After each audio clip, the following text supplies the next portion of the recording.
नमस्कार।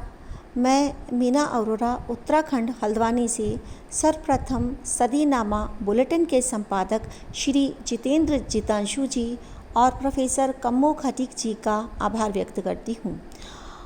आपके द्वारा ऑनलाइन व्यंग्य सम्मेलन मास्क के पीछे क्या है शीर्षक के तहत आयोजित कार्यक्रम में हिस्सा लेते हुए मैं अपनी व्यंग्य रचना अलबेला सजन आयोरी सुनाने जा रही हूँ, जो कि मास्क के पीछे क्या है जैसे शीर्षक को चरितार्थ करने में सफल है। अलबेला सजन आयोरी। बसंत पंचमी के सुअवसर पर देश के चंद नुमाइंदे, जनता के कुछ संरक्षक, नारी निकेतन के प्रहरी, साहित्य के वरिष्ठ आका, संस्कृति और परंपराओं के ठेकेदार नारी निकेतन में एकत्रित हुए थे। वहाँ खड़े खड़े अलबेला सजन आयोरी जैसे मनमोहक गीत की धुन पर सबके पांव थिरक रहे थे। एक तो ऋतु मनभावन, ऊपर से बसंत पंचमी का पावन दिन।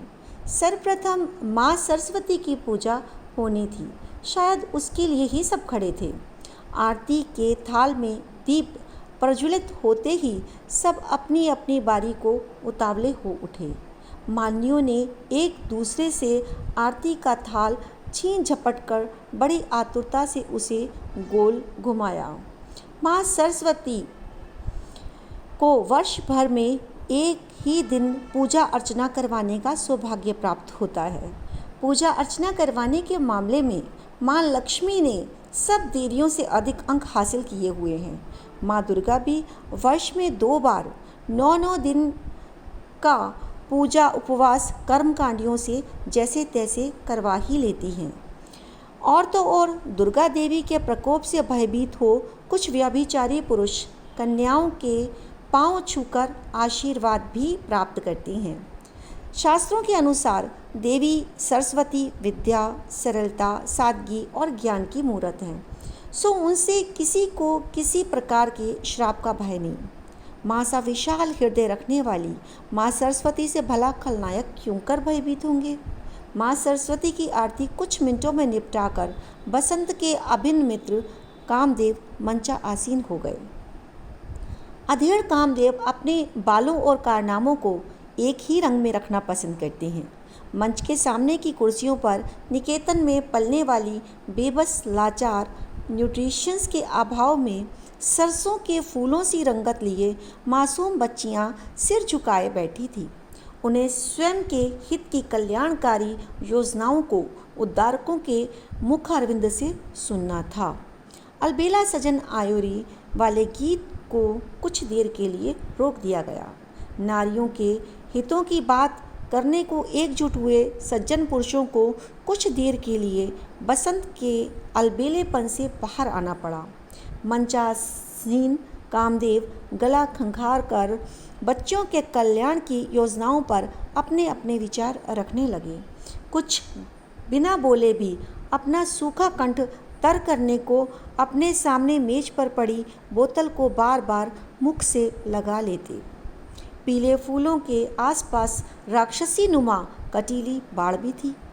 शायद वो विशेष उद्देश्य से उन फूलों की सुरक्षा के लिए बैठाई गई थी। राक्षसियों की नज़र जब मंच पर आसीन कामदेवों संग टकराती तो चेहरे की मुस्कान विकृत हो जाती। ऐसा लगता मानो विकृत मुस्कान मान्यों को फूलों तक पहुंचाने के सुगम मार्ग का सिग्नल दे रही हो। कुछ देर लगातार बच्चियों के हित, कल्याण और शारीरिक पोषण आदि पर चर्चा हुई। तत्पश्चात महान हस्तियों ने निकेतन की मासूम बच्चियों और लाचार नारियों संग वहां उपस्थित मीडिया कर्मियों से तस्वीरें खिंचवाई और उन्हें एक अच्छी रिपोर्ट संग न्यूज़पेपर के मुख्य पृष्ठ पर छापने का निर्देश भी दिया।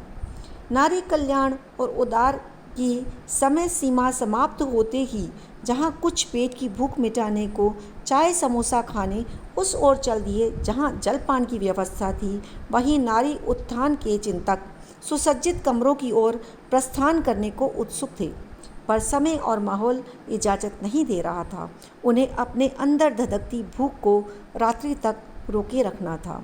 उनके सुलगते उदर और मस्तिष्क की ज्वाला को शांत करने में शायद गर्म चाय सहायक नहीं थी। वो सिर्फ पीले पुष्पों के रस से अपना पेट भरने को व्याकुल थे। बसंत ऋतु अर्थात कामुकता का दौर, गेंदे और सरसों के पीले फूलों सा सजा तन मन को महका देने वाला रूहानी समा। ऐसे में नारी जाति का हृदय तल से कल्याण चाहने वाले ही समोसा खाकर चाय पी सकते हैं। जो बिना चाय पिए चले गए थे उन्हें पुनः रात्रि को लौट कर आना था। माँ सरस्वती की आरती थाल में प्रज्वलित दीप बुझ चुका था। रात होने को आई थी। नारी निकेतन का सफाई कर्मी कमरे साफ कर महकाने में जुटा गुनगुना रहा था। एक ऋतु आए एक ऋतु जाए, मौसम बदले न बदले नसीब। धन्यवाद।